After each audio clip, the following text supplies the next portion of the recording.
Yesu lena male matanu Yesu tunu na yatatu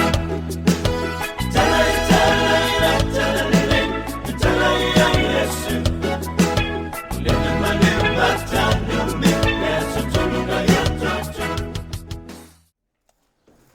Vi ia le atua. Ma vau lava e lo le ale taimi nei tātou te iai. E leo se taimi o le wati leo te whai atuai. Ia atonu fo e whitau i lava. Taimi o le iunga. O aso le iunga. O te tangata leo Paulo e se le malo losi. Whai mai nisi o whamatalanga i tangata lau te iloa Paulo. O le tangata e tino vale. Lona winga e pae. Le lope tai pe o le foitino peni. Ai whai mai ona upu e malo losi. E leo tua inga upu voi e le e tau tātou upu masoa. Upu paa a upu e malo losi. E o mai ai le mana o le atua. I o lango tangata. O ta uala, ona o leo ta iai aso le iunga. Pai mai la Paulo i a Timoteo, i e loa e oe le mele nei, o aso e ngata ai, e o mai e aso o whai ngata. O le upo le atua e whangualo ma whau i awane i moe. Awane i wawai atu i le toa while e mū ma le lei, ia ona whapele o le emana i alav. Ai ia e vai hifo a tili i lo wolanga, ma e vai anga i le atua po pāleni. Amene. Amen. Vai anga i le atua, le anga whai mai al tala ta malo leo Paulo i lantusi kolose. A whai wato e whatu ina whaatasi i tātou ma Keriso. Tātou sa ili le langi o loo iai Keriso. E tele atau i e mawale la langi ai pala. O lo ta ua e Paulo i lantusi. Mai a Paulo, o tātou, o lo tātou tau sini oina i a tātou maua le tau i e le pala. Le tangata kesiano, e toa lua la toa inga tangata le ai lau langi o mai taimi nei. O le tangata whaale tino, ma le tangata whaale anganga.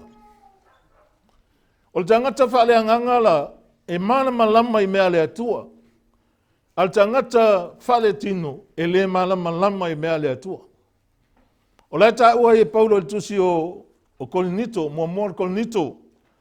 Nai tā ua i Paulo whai mai e le mana malama le tangata whaale tino i mea le anganga. O le tā ua ia upu malo o tau inatu, ina ia a mea o tangata ola whaale anganga. Amene. A whai e te ola whaale anganga, man lai fo ia pe i tū lua fo le ola le anganga ma le tino. Amene. Lona winga e te le taitai e malamalama le mea lea, ma e una e vai. A e le malamalama i me whaale anganga, nana e sau ai te nofo mai ia ma e pula mai tu rou i au, a e le o iai se me o ngoto i tonu o lo loto. Amene. Amen. Hallelujah. Praise God. Ese le anu le lotu ma le anu le atua. Mena wo leba na lola se senga o na mea. Wa e anu le lotu na le anu e pe i whatau nu. A le anu le atua, e te anu ma le ava ma le whaalo alo e tatala lo loto, ma lo wanganga e tu ina atu a toa i le atua. O Paulo o tangata sa anu le lotu. Sa fia tausi tu la fono le lotu. Lotu o iutaia.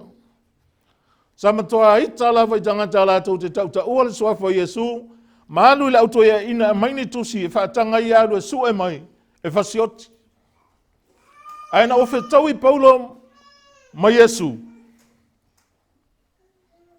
Tato loa na tala, e whaapupu o ili tau talanga. Ina wala fe tau i maleli o Yesu, na taia ma pa ui lalo, ma ia langona le leo whapea mai. Paulo, Saulo e seale me te sau ama i ei a tau. Whai mai le fisilia Saulo o ai a oi. Wa o sau wa i ai, whai mai tali a Yesu o a o Yesu. Au tangata ia alu saulo Israeli, o tangata e fia ia Yesu. Ele ialu Paulo Israeli Yesu. Ai esel mana ia le mele i le mafau a e ola mo Yesu. Wa e tau avea le suafo Yesu. Wa e tau avea le tu langa o Yesu le lalolangi. E fetai iai oe ma le hita le lalolangi. Ele aise tala le ia tangata i fai mai a oe pia e ola wha maoni le atua. E oa i tangata lolotu e fai ala tau tala wha pena ia oe. E lau mai oe fia atua. Ma le tele ma le ano anoa i oisi tala. E lau mai lo o langa tuai. Ma le tangata la sa whaapea ma whaapea ai le ua fia tama mi o tonu. Le ai ol fina ngalo na le atua ia tātou. Ia fai le mi o tonu. Pe o le tala mika sa fai le nu o le atua. Le nu o yuta. Tangata sa lato wha masino anga i le atua. Ma lato wha pia ua ave le atua lato mea. Na o ese ma le atua. Sa wha atu mai e le atua. Tangata leo mika. Ina ia toe fai le nu. Alu e fai se tala le nu. O loa tau maa fau le nu po ani mea se tele o atu mlato le atua. Ai fai mai mika ele aini mea se tele. Tau tele o in man ya lio sua au. Po ni lafu maa moepe a watu lo watali i la uru matua e sui ai oe. Pau ala le mea fina ngalo ile atua. Fai le ami o tonu. Nau le alofa. Feo wai ma le atua ma le loto e wha mawalalo. O mawhau ale neiva yaso te o taulo o mawhau le upu lea. Whapea maitus pa ia. Aua e te manao i le lalolangi. Po mea o iai le lalolangi. O nofo le mwha solo lo mawhau le lalolangi. Ai te ua toi sau le whi au lo mawhau. I tangata ia na whai a Yesu e muli ai whai maiftua. Umman wha tau au povi. O mea le lalolangi. Fatua umman o wha aipo aipo. Fatua umman wha tau lo whanua. Te ilo o mea le lalolangi. E le o iai se mea tātou. O mea na whai le atua tātou teno nofo ai. Ma tātou wola ai mo le atua i le lalolangi. A tātou woa e tū. Amen. O lai whina wai tangata. O lai misa ai a inga. O lai o situa o i matau ai. Wa whioti ai a tangata. Sa whai lau tala wapea. O whiana o mai tangata mani lato palapala. Mani lato ele ele. O whianga lau mai ai. Ele ai ni mea. O mea o mai ama whana na mai le lalolangi. Wa umana whai ele atua e tusa ma le upu le atua. Na whai le atua le langi ma le lalolangi le amatanga. Sa sa ona nunomi mangau ngau. Ai sa whengau i o iai le nganga o le atua. Ma wheta lai le atua le na upu. Ma tu langa le lei mai ai mea uma. Mea uma la. O mea le atua. Ma nei a ale tatou tala noa. Ma e ma fau. A wa o tele o tangata a o nisi o matamata i mea o maliu. A fai foi ni moli mau. Te ai au fai atu tangata le fai el maliu. Pol fai fi au foi i maliu fai mai. Wa e tau le wa i uia te o e tau sinionga. O upuana Paulo ia.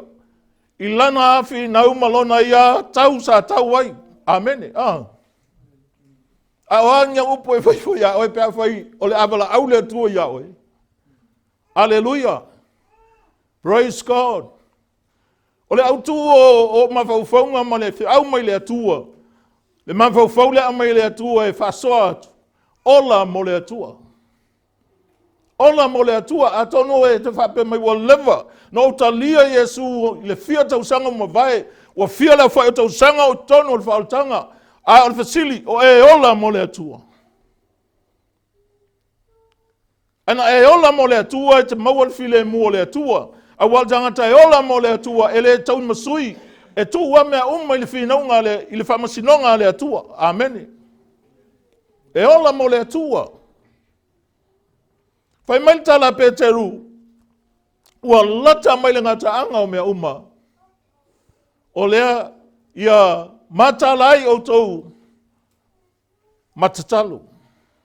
So tangata e ola mo le atua e le ola whaasama noa. E ola mataala. So o tele o tangata wa iai whamanuyanga. Wa iai le poto. Ma le mawhau le lei. Ai ale ai se faautauta.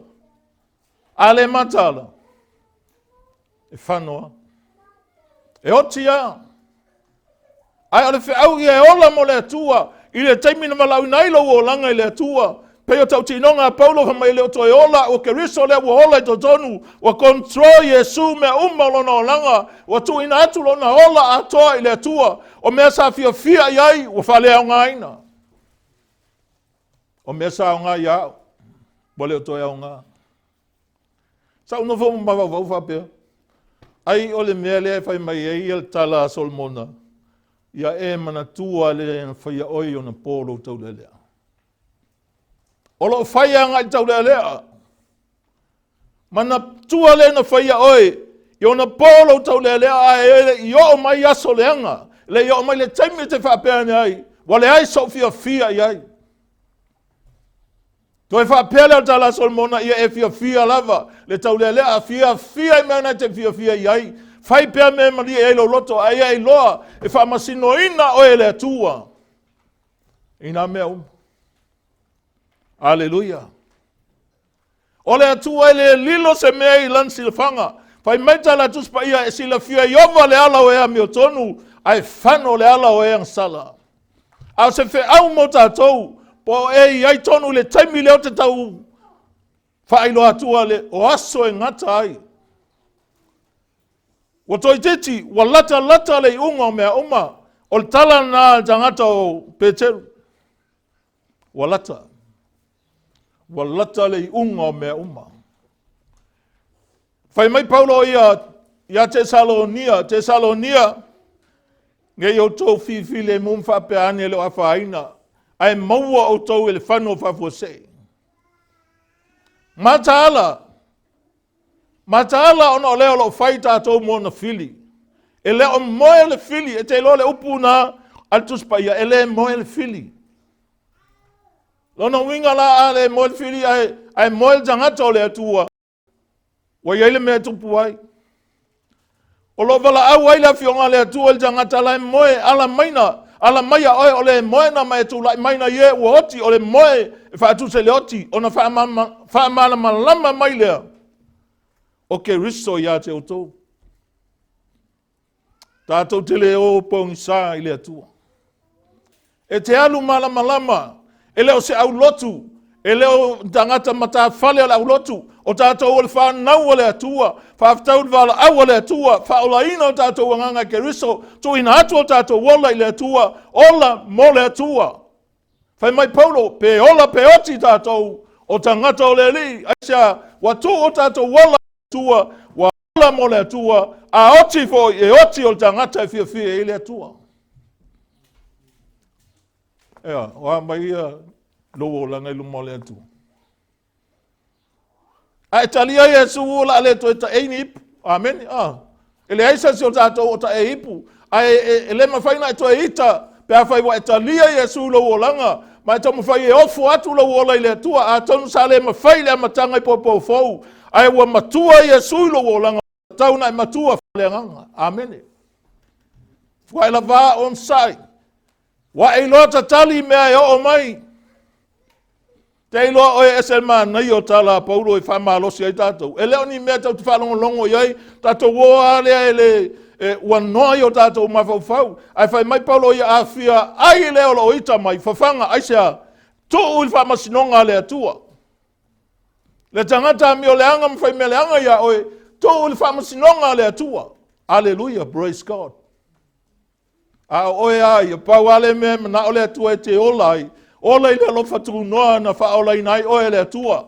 Ia le alofa tu noa na le atua e to tono o lo loto. E te whai ai me tangata e au noa malouto e mui. Amene. Ana whai lava. E le atua iai te whaupunga wapeo mau mea. Le ai fafanga i leo, a ita mai fafanga, pe awhia ai. Awhia inu wha ainu. O winga nai mawhai, o na o le loto salamo, ma pupula ai matal tangata malamalama, o oil tangata o lo ola mole atua, hallelujah. Praise God. Ele ita fo i wha pele fine su nema, o le tangata o le atua, o le tangata nei whai mai wafea i so. Le au na le atua le fale. Sai loa yo na winga sai loa lana mio o le tangata o le atua na faile lantane wa u loa tangata o le atua tangata lea fa whena i loa laulangi o tangata o le atua. Hallelujah. Hallelujah. Ele o whao ngase mea o mentai la. I loa umatu loa mea iela ngona le loto iau. Te loa istangata. E whai mai leini mea lofa. Ai te loa ele aima se tangata e aru le atua ele tu ua ia ele atua se mea lofa. Le ua wha mea lofa ina i tātou ele atua. Ina ia mawhai ona e ngai o ia na mea lofa. I lea lofa tu no le atua wa mai tu tonu ia oe.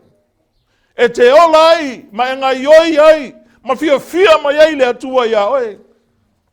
Le anga na whai ai tātou ele atua ola na ngā luanga tātou. Na ia whai ai tātou. Ina ia tātou whai ngā luenga na ia tuua na mua ngā luenga le atua. Ina ia tātou whai. Ina ua pupula ma tau pula paulo te lope te peo mele wai o mata jamini. Na tu lunga ma whapea lea li ie. Sea se mea te whai moi. Sea se me te whinangalo e o te whaia. Wana i loa, wa te tau na tu ulo na ola mo le. Sa ino iai, sa tau ma maulo na mawhauwhau. Ai whai mailan tala i le ali, sea se mea e te whinangalo e o te whaia. E le i tele ani mea na whai Iesu na whai e alu lea ai on whai loa tua i le ia oe. O mea te whaia. A me faia na tu wai le ola paulo le atua na faia ila na tala va pe ai ola wala te le to manu yai e ofo ina tu lava yoti ono le li o Yesu. Hallelujah. Praise God. Faamalosi ile nga luenga le atua vala ina tato ma e loa ola vai taimi nei o tato yai wa lata mai. So sanga te Keriso la mai mafuta ile atua e na te iloa lava wa lata mai. Wa levan tau talai Peteru ia upu. O wa Peteru le tasi o le auso o Yesu. Sa muli a Yesu. Sa vavai winga o Yesu. O venga na whaia Yesu. Sa o ina Yesu. Le tau talai wa lata le ngata anga o mea uma. Wa lata mai le ngata anga o mea uma. Faautauta mataala tatalo. Hallelujah. O Peteru voiana upuia. I outou faautauta ona leo lo fai outou mona fili. O le ti Apollo. Hallelujah. Na feliwa ina o ele atua ina ia e ola mo le atua. Fai me fai mai ai le atua. Mafuta ma le atua. Le mesa misi ya atamu le amatanga. Ma ave esen fa manuanga le atua. Anto au mai Yesu Keriso ya tatou. Hallelujah. Praise God. Ala pa wala si mea na pi o ya tam le ustai. E tele atala o tatou tangata. E tele ang faitio ale faitio ya Peteru fafiti faitio ya atamu. Ile ai o le fua la au na whasai au le ai ai. Ai o mai nei iau la ai. E makua le ilo tonu pa o whele i tū lai ai. E peo le kale sia vo i lea na wheta lai ai e le ngāwe el tuti a Yesu wa le maalili wa le vevela. O whale o ngalua. Ar whea ua le atua mo tātou. E esel tele o mea lofa le atua au mai. Ele se fa ua e se fai au ma vatu ya o se tofi te lo o ti akono o mai to tono tu spaia a fai o ti akono fai le faiva o ti akono a fai o le profeta fai le faiva o fatu tua profeta mal fatu tua tau tala mal fatu tua tau tala wa mai ele tua le upu lo ngoto e tau tala ai. Hallelujah, praise God. Whaftai le atua, na te le tula fo ina i tātou. E le ngalo iau, tala whai a onga sa whai a uwa onga i le rima. Whai mai o mea uma le atua, e le ai se e oti naru le maawa se mea, pe whape atua mai se container, amvel ta avale to ina, whialua e nunga, le ai. O le wha manino e Paulo, Timoteo, e le ai se sina umaia se mea laulangi. E le ai fo se sina te ave e seina i se mea. O ta ua, le ai ma se ta mea le laulangi nei. O saunia le atua le langi mo tātou.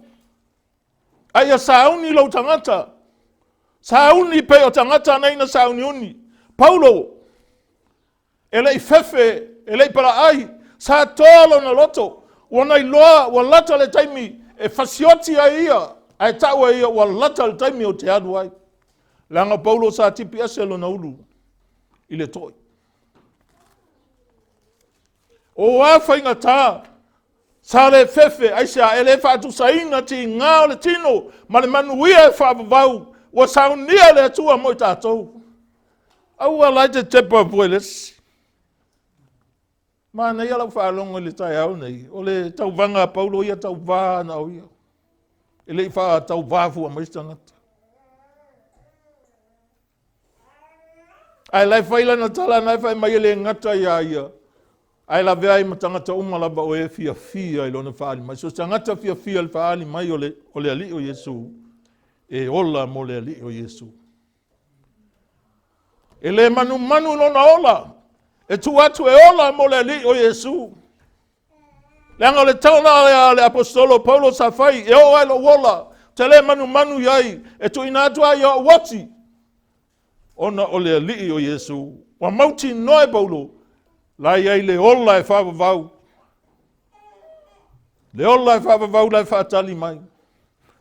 O lo whaatali mai le atua ami o tonu. Le atua na te whaia e tu sama mea uma. Na te wheta lai ai na te whaia. E le pepelo le atua. E wha maoni a le atua. Aua te whika le atua i lo mawhauwhau. Aua. A whai mai a le atua le mea aua. Amene. Amen. Ai wa ai le tō tele o le au tāta tau ma le au tā manu lai ai nei teimi. Ai whai mai tala a le atua i tuai oi whengenga tuai. Awa tāta tau i a te outou. Awa sa e outou tino no e woti. Awa fwoi tāta tau. O la ua whautuanga ma le alofa i a outou nai. Tau mawhau e tāse mea whapena. Awa. Ai sia mai a o fatu lea. Au fai mai lea tua awa te le ai sia ai. Amen. Amen. Nā alfa.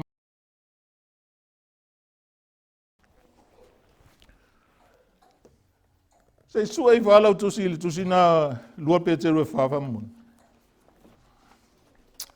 Hallelujah. So tangata e tuulo na ola i lea tua tangata fia.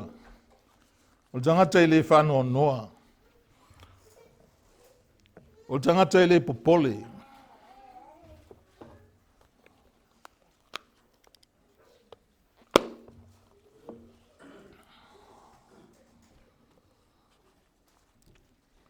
Se fai tau i fai poe ono le tusi na whamun. Lua Peteru wha fai poe ono. Mo Peteru e wha. Se fai tau la fai poe ono.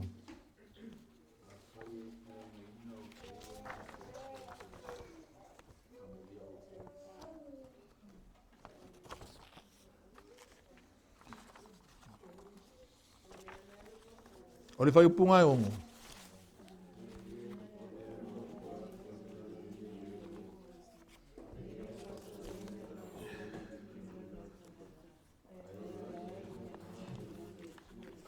Sao, nga. O whapepolare mea le wingol tala Peteru le mea tala i atuel tala le e woti. Ai ma fau le tusi o te salon, ia nai fai mai ia.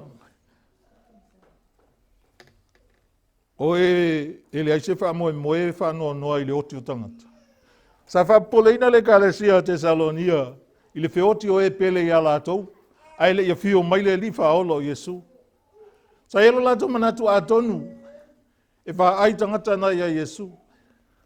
Ai tā ua Peteru i, nai tā ua pe il whai upu ono nei, e te tā ua nai te whai tawina, o le mea lea na tā la ia tuail tala le lei e woti. Ona na o le li ia Iesu, e langona e tangata woti.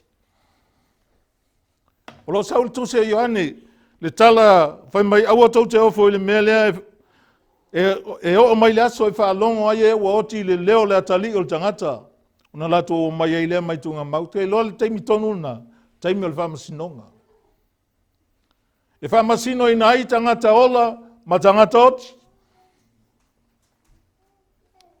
E tau te tau mawhau pe langona mai e se tangata oti o tātou leo. Pea whai a tātou tau tinonga ma moni mau. Ai manino i altus pa ia, na le leo a lea langona e tangata oti. Wa levan fe oti lalo tunga mau, ai lau te langona lava, le tala le leia le li o Iesu. O aina i loa po o la e ua salamoa i nā taimi alanga o le taimi na mua fe oti ele ia fio mai le li o Iesu. Ai atu la e mai e wha masino Iesu tangata uma, o oe maau, ma so sangata. Wa tu uina ele atua, ile atali o le tangata le wha masinonga. Ai sea, na o ia e wha longo iai, sa wha longo i tangata oti. Ma nei e voi la a wha pia e te oti whale anganga vo. E te langona lava le wha awa Iesu lo wolanga. Pau al mea whaola lolo wanganga. Mai sa uni mo le afio mai o le li whaola o Iesu. Ola mo le atua. E le to i titi tangata na ola mo le atua i tono tu spai. O noa sa ola mo le atua, o lota sa ola mo le atua. A pero amo sa ola mo le atua. O iopu sa ola mo le atua. Ai fai tau foi tala anga o nā tangata, e tele voi mena fistai ai mo la to wola. Ai te lele la to sozoni ma ola manu malo, a wa sa ola mo le atua. O tangata e ola mo le atua, e le to e Tau Fonoti e sesi. Amen. Amen. Langa e mafuta ma le atua, e fisili le atua, feoa i ma le atua, fai mai poto sol mona manatua o ia i ola uma, ona whaatonu i nā ile i a lava o wala. Wai ia isi ala tangata e se ai. Ai manatua le atua, fua whaatasi ma le atua, fili whaatasi ma le atua, ola mo le atua. Pe leo toe umi se teimi o to toe o tātou iai le lalolangi. Ia pe umi foi, ola mo le atua. Ia e ola, o le teimine ia e ola mo le atua, whaatonu le whanau i ala o le atua. Ia sawa vali le whanau i ala o le atua. E iai le sifai whiautoi ina nai e tono tuspaia. Whai mai e le aiso fia e sili le nei. Pe au whalongo sawa vali la u whanau le upumoni. O le whanau lai ta ua whapena e ta malo Ioane. O le Galesia. O le Galesia. E mo mia le atua le Galesia e sawa vali i le upumoni. Aleluia. E ola i le upumoni. Pena o tā ua i le vai aso wa tūnai. Ia e tau mawhai ia vea oe ma se ua fia mai e le atua. O le whai ngā luenga i le aise me maa ai. Nā te vai tonu le upumoni. I se si whaupunga, o le whai ngā luenga i le aise me maa ai. O le tangata nā te iloa, tau tala i le upumoni, ma ola i le upumoni.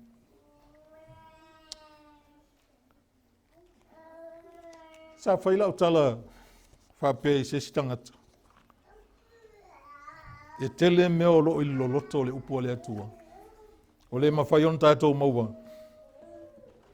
Ona o tātou le matua eli maua lalo. Ona iai mea lai ngata mai elo tātou wola. O tele na tātou wola i tū manga nuu. Pe fasi tele au tangata ia utala ia fai. Awa ule te tonu mai langa nu. Nanga mea sa o ngā wale toi au ngā. Ona sisil esol poto la Keriso Yesu lo wale. Fai mai paulo ona o ia wa o manatu ai o taota mea uma. Ina ia o maua Keriso. Ele mawhai o ngā ofin tangata sto o lua i tonu o tangata. Amene, o lo loto, lo wanganga. Ele mawhai o ngā e au na ile atua a toa ma pele sipulo. Ele mawhai. Au na ile atua, ola mo le atua. Sa tatou usua ni whawhetei tangata ni whatua le pese len tatou usuni. Ola mo Yesu ele manuia. Ola mo Yesu i totonu o lo fale. Ola mo Yesu i lo ainga. I so o se mea, po whelawai te iai. Ola mo Yesu. A e ola mo Yesu e te vai o tai au umana ona pula au, na ona mawhiti au lau mata, whiso ta ilo o nganga i le atua. Ele o tangata ola mo Yesu, tangata voi lele, e ngalo a Yesu e se ilonga lava, e tupu o se whawhita uli watoa to turi e tatu. Va ai le tusi whata oto le sau ai tala whapea na vala au ai le se sintali mai. O le mele o te ata ai pea o mailo o tō malai. Ola mo le ali o Yesu. Ele ola aino ua fefe, ai ola aino ua e mautinoa, o le manuia. Le manuia. Ele whapa ole me whaia le atua ia oe. O saunia le atua le no monimo oe.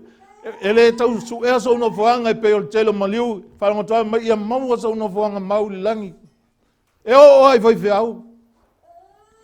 A oti tangata vai mai tālo sia ia maua sa una whaanga mau li langi. O le tali saoa, ele maua pea whai ele iola mo le ali o Yesu. Ai, o le au tūle nā o mawhauwhaunga nei tai au, ola mo le ali o Yesu. Tu sa pe te iloa pe i fōringa lai, titi au tausanga, tele a tausanga te olai, ola pe mo le ali o Yesu. Nai wa ai le wha manuanga le atua, to tonu lo ainga, ma manuia o lo whatali mai mo tātou, ma oe, ma tātou uma. E whawavau. E whawavau. O nisi tangata, pe ona o tāua o nisi tangata, e manatu e leini a lato mea lofa. O nisi foi tangata, o lato wana anga vaa ma lato tāleni, e whai ina ia i loha i lava lato. E ti ngana o la mole li, ai pe i o olo i mea whapena, ua whai ina ia i loha i a lato. A mea umana mai le atua i a tātou, na fōa i mai fo i le atua i a te tātou tāleni, ma au mai le atua le mawhau le lei, ma le loto maua lalo e whatino ai, ina ia mawhai ona vi i ai le atua i mea tātou te whaia. Te lo Peteru, ele ingalo pe alu eselo na loto tala Yesu. Sa whai le au so o whamai ia pupula atu lo outou malamalama i lumo tangata. Ina ia lātou loa la outou a mio le lei lātou te vivi i atu ai. I lo outou ta mai le langi. O le atua. Ele 5% se lau ma ova. Ia atua toa. Amene. Amen. Ele mawhailanga ngā waku kako kama i pasenge whaatusa ma a whapea ia le mawalo wa vangoa le la talatau pasenge.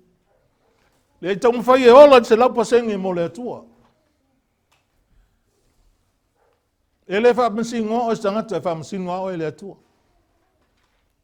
Aleluia. Ai ia ola mo le atua.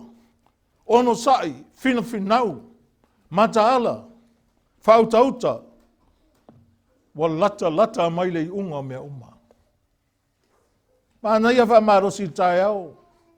Awat whapalapala i le ami o le leia wao na po ta tau wai, e te sele mai ai pe a whai te le whawai. O ai e tau wia launga luenga. E leo se whai au. E leo se ti akono po se si atangata. E tau wia launga luenga. E le atua. O ia tau i o mea uma o mena. E ala ina whai mai al tala na whai atua mua. O le tala na Paulo i el tusi o Roma. a fia aile a waita mai a oi whawhanga. O na lai ei lunga ia tuu atu i le atua, i le taimi e whamasino i le atua, toa sa i le atua le tangata. Au tātou ia ola pēle whātonunga le atua, mai tamu whai e whaamoi. Au a whawhoringa vo i ele mwhaina mau to tono lo loto, mwhile mūlo loto. Amene. Mea ngai tu poel whaamanga lo e toi pisa i le steimi vo lele koe kalangoa ai ma son ka loke lava tangata tu pele tua. Amene. O a mea whail tangata. Nā tele malamalama. Whai pe o e mea whai maile atua. I ta ia o e whanga e ofo tangata i lea mea whapea. E ofo vo ia Yesu ia vai mai a po mai le si ala fau li liu ia le si ala fau. Ai le vo ia lua o kalima. Le ngai le au mai le atuani lima e tau ia masui. Au mai e wha au ngā. Whanga i oi e te ola ai mo le alii o Yesu. Te ola ai mo le atua. Pe o tala paulo o le oto e ola. Keriso lo ola i tonu ia tau. Le ola fau te ola i nei tino. Te ola i lava le whātua tua i lalo le atua. O lena alofa mai ia tau. Ia langona i tangatanga sala o ai alofa i tangatanga sala. O ai te alofa i ai. A whai a tangata se me leanga i sa moanga, pau a me ftau ma tangata na o ka ingo e. Po se akali i o ai. A wanga sala tangata umai lumo le atua. Ai whai mai tala Paulo ia Efeso. Tātou foi o ena oti. I le ami o leanga ma leanga sala tātou wola i ana mua. E tusa ma le tua le lalolangi. A o le atua. O iai le alofa tu noa. Ele ia lofa mai o nau se mea lena i whaia. Ola mo le atua. Te le tau atua pewa whiana e ola mo le atua. Ola i le upu le atua. Ola i le upu le atua. Alleluia. Praise God. Awal toe popona vualo loto i mea le lalolangi. Tua i pea. Whangua te tele le, whai ai mau pā povia ka haka. E maua mai i le veke. E le o ma awing pā povi mangi. A o mai le unga. Te alu ana oi. E te alu ana oi. Amu ia le tangata. E le savali il filfilinga e a miuleanga. E le tu fo i le ala o yanga sala, e le nofo e tauemu, e nau o ia le tu la fono i oba. E nau e ola mo le atua. E mai Yesu amu ia e loto maulalo. Amu ia e fia aim fia inu le amio tonu. O winga na tangata e ola mo le atua. E nau i mea whale anganga. E fi nau whale anganga. E le whape ola whale anganga e fi nau whale tinu. Ola mo le atua. O le whi au mo oi. O tātou umalava. Ola mo le atua. O le winga voi nā le talana Peteru tusi le anu tātou. Lea iei le tātou whai upu le whama mawhai matua. Ia ola mo le atua. Ola mataala. Ola talata le unga o mea uma. Ola mo le li o Yesu. Te loi, peto e tolu a minuti. Uma laulangi, ai sala mo il tangata. O mele o te fuai le alofa tu no le atua. E maua le avanoa. Pe o le avanoa le tamalo, le sa tau fatasi ma Yesu i lunga le. Sa tau lo fatasi.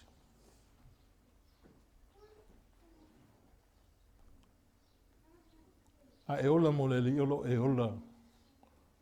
I se tupu e siliona le lei. Siliona alofa.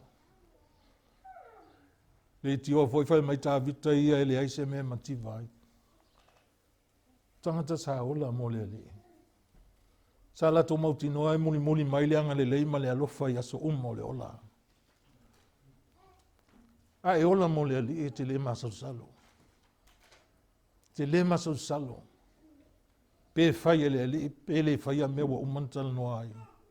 Langa o ia o le ali, o le atua lava, a tautala, a fetalai, na te faia, me e fetalai ai. Pea fai e ola i le whatua tua, ma e ola i oe le atua, yaso uma o lo uranga. Whamanu ia le atua lo loto nei tangau. Hallelujah, praise God.